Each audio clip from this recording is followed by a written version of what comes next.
Est-ce que toi aussi, après les repas, tu te sens un peu naze, un peu fatigué, tu as envie de dormir, de faire une sieste? Ce ne sont pas des symptômes normaux.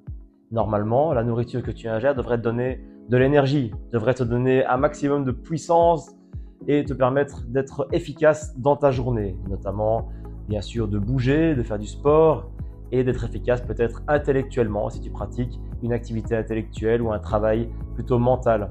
Si jamais ton alimentation ne te permet pas de faire ça, c'est probablement qu'elle n'est pas adaptée à ton niveau de vie et n'est pas adaptée du tout à tes besoins physiologiques, tout simplement. Et donc, dans cette vidéo, je te propose de voir un petit peu pourquoi et surtout te donner un maximum de pistes pour adapter l'alimentation pour être en pleine forme finalement toute ta journée, parce que le but de la nutrition, c'est d'être en forme, c'est justement d'apporter les bons nutriments à ton organisme pour justement pouvoir performer dans ta vie quotidienne. Et donc si ce n'est pas le cas, il y a forcément des petits ajustements à faire. C'est un peu comme quand tu mets de l'essence dans ta voiture, tu espères qu'elle aille bien avec l'essence en question. Si tu remarques qu'elle a des ratés, qu'elle commence à déconner, tu vas te dire ouais, l'essence n'est peut-être pas idéale, je vais changer d'essence. C'est le même principe pour ton corps. Je te propose d'examiner ensemble les 4 causes principales qui font qu'après le dîner ou après le déjeuner ou peut-être le souper, tu as un méga coup de barre qui t'empêche de performer dans ta journée. Les 4 causes principales qui vont être facilement remédiables une fois que tu les comprends, une fois que tu les connais. On attaque. La première cause, ça va être le pic de glycémie. Alors tu sais, la glycémie, c'est le taux de sucre que tu as dans le sang. Jusque-là, tout va bien, tu connais le principe. Et puis, cette glycémie, elle est quand même censée être un peu stable. Et puis quand tu manges, logiquement, il va y avoir un petit pic de glycémie. C'est normal parce que tu manges quelque chose qui contient notamment du sucre, des hydrates de carbone. Et donc forcément, ton pancréas va décharger de l'insuline, ça va faire redescendre la glycémie, etc., etc. Les diabétiques connaissent très très bien le processus. Les autres, un peu moins souvent. Le but du jeu, évidemment, ça va être de lisser un maximum ces pics de glycémie pour éviter le fameux coup de barre qui suit. Donc, on va éviter de bouffer sucré le matin, d'avoir un pic de glycémie qui s'ensuit fatalement extrêmement rapidement et puis le pic de glycémie redescend et là tu as un méga coup de barre, tu remanges du sucre et ça remonte et puis ça redescend, etc., etc. Donc évidemment, attention que le sucre, ce n'est pas uniquement ce qui a une saveur sucrée, c'est tout ce qui contient des glucides. L'idéal étant évidemment du coup de privilégier les aliments à index glycémique bas comme on dit, ou de faire des associations entre les produits glucidiques et des produits protéinés et ou des graisses, ce qui va limiter la vitesse d'absorption des sucres et du coup ça va vraiment lisser la glycémie. Donc manger des fibres en même temps que du sucre, ça va être l'idéal. Donc on mange un fruit, on ne mange pas le jus de fruit.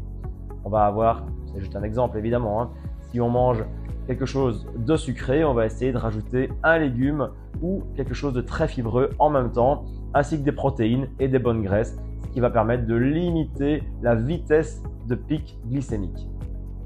La deuxième raison qui fait que peut-être tu es naze après le repas, c'est que tu manges simplement des repas trop lourds. Des repas trop lourds, ça peut être des repas très gras, très sucrés ou alors très volumineux en termes de quantité d'aliments et forcément ça induit une somnolence après parce que c'est tellement lourd, tu es complètement plombé. On dit toujours que l'idéal est d'être 80% rempli, confortablement rempli et donc pas manger jusqu'à quand on n'en peut plus, mais s'arrêter un petit peu avant pour être toujours bien, pour être toujours relax par rapport à ça et ne pas se sentir complètement rempli, on ne sait plus rien mettre dans l'estomac. C'est un peu le défaut des buffets à volonté. On mange et puis on est plombé parce qu'on a tellement mangé, parce que finalement on se dit oui j'ai payé, c'est gratuit en quelque sorte, c'est compris dans le prix. Et donc on mange et on s'en fout entre guillemets plein la panse. J'adore l'expression. Monsieur Gropit, vous avez faim? J'ai toujours faim. Donne-moi cette pizza mon gros. C'est toi le chef. Donc le but du jeu, ça va être justement d'éviter ça, de s'arrêter avant. Et donc, une des possibilités pour ça, ça va être de manger lentement, de bien mastiquer pour se rendre compte de la satiété qui arrive progressivement et qui met 15-20 minutes à arriver au cerveau. Et donc, plus on mange rapidement, évidemment, plus ça va être compliqué de se rendre compte à temps. Ensuite, la troisième erreur fondamentale que tu fais peut-être et qui te plombe à la fin de tes repas, c'est que tes repas ne contiennent pas assez de micronutriments. Les micronutriments, tu les connais, c'est les vitamines, les minéraux, les oligo-éléments. Donc, On parle de toutes les vitamines que tu connais, vitamine B, vitamine C, vitamine D, etc. On parle de tout ce qui est minéral et oligo-éléments, donc par exemple le magnésium, puis le zinc, le sélénium, ce genre de choses. Toutes des petites choses qui font que ton organisme fonctionne bien. C'est tous des cofacteurs, c'est toutes des choses qui font que tout ton métabolisme fonctionne bien parce qu'il a besoin à tout moment pour les réactions chimiques qui se passent dans ton corps d'aller puiser un petit peu de chaque.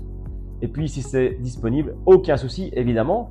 Mais si tu ne manges que des aliments complètement transformés, dénutris, des choses vraiment sans le moindre apport nutritif finalement, style des frites, style un hamburger stracciatelle, une pizza surgelée, ce genre d'aliment ne contient quasiment aucun nutriment intéressant. C'est en gros très bon peut-être au niveau goût, gustatif, pas de souci par rapport à ça, je ne critique pas le goût de ces aliments, mais par contre c'est vraiment pas intéressant sur le plan de la santé. Ça vient juste te remplir, ok, donc tu n'as plus faim, d'accord. Sauf que le problème, c'est qu'effectivement tu manges ce genre d'aliments et ton corps, c'est comme si tu n'avais rien mangé, à part que tu n'as plus faim, c'est la seule chose que ça va faire. Et donc forcément, ça va te donner aussi une grosse fatigue parce qu'en l'absence de ces différents minéraux, oligo-éléments, vitamines, tous ces petits cofacteurs qui font que tu vas produire de l'énergie, qui va produire de l'ATP, eh bien ton corps va pas fonctionner aussi bien. C'est comme si tu mettais de l'essence dégueulasse dans ton moteur de voiture et puis tu t'étonnes qu'elle est un peu poussive sur l'autoroute, c'est le même principe. Donc veille vraiment à apporter des légumes, des fruits, des produits contenant plein de choses essentielles, des oléagineux, des bonnes graisses, des bonnes protéines. Ça, c'est des choses qui vont vraiment nourrir ton corps et qui va te permettre justement d'être en pleine forme et de pouvoir profiter de ta journée et faire tout ce que tu as à faire avec la meilleure énergie qui soit. Et puis la quatrième raison probablement qui fait que tu es un peu fatigué après les repas, mais pas uniquement, ça peut être toute la journée également, c'est probablement que tu ne t'hydrates pas assez. L'hydratation, elle est vraiment très foireuse chez la plupart des gens. Parce que l'hydratation, tu vas te dire oui, mais c'est bon, je bois du thé, je bois du café, je bois du coca, je bois du lait, que sais-je. Tu bois du liquide et donc tu as l'impression que tu t'hydrates. Et en fait, absolument pas. La plupart des boissons que tu bois peut-être sont des boissons qui, au mieux, ne t'hydratent pas bien et au pire, te déshydratent. Si tu bois un café, ça te déshydrate. D'ailleurs, tu as envie d'aller faire pipi derrière. Même chose si tu bois de l'alcool, une bière. Tu sais bien, quand tu bois une bière, tu vas la pisser 2 fois.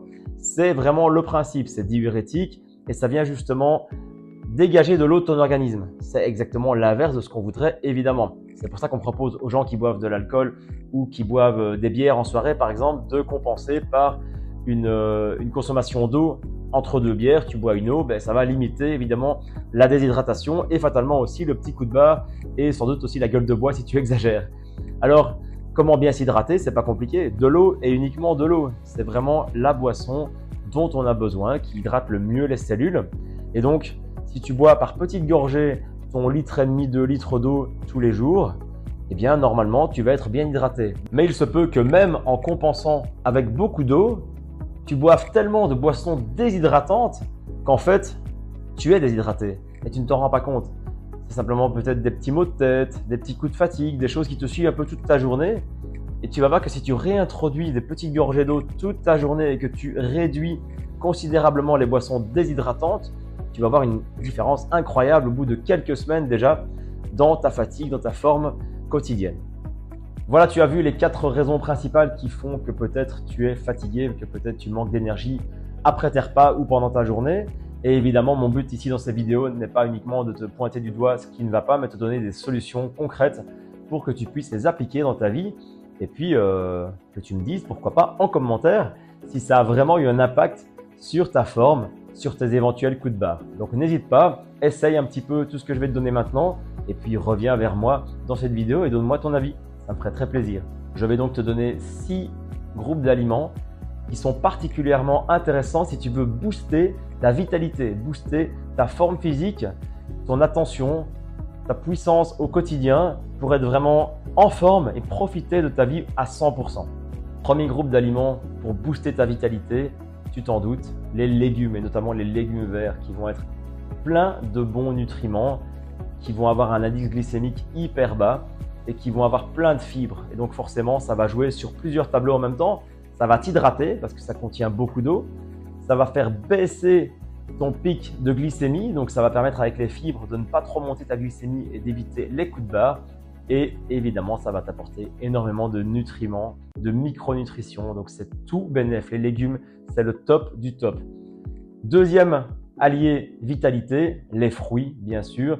Privilégie les fruits à index glycémique bas, ça veut dire ceux qui ne font pas trop monter ta glycémie, donc forcément les fruits les moins sucrés.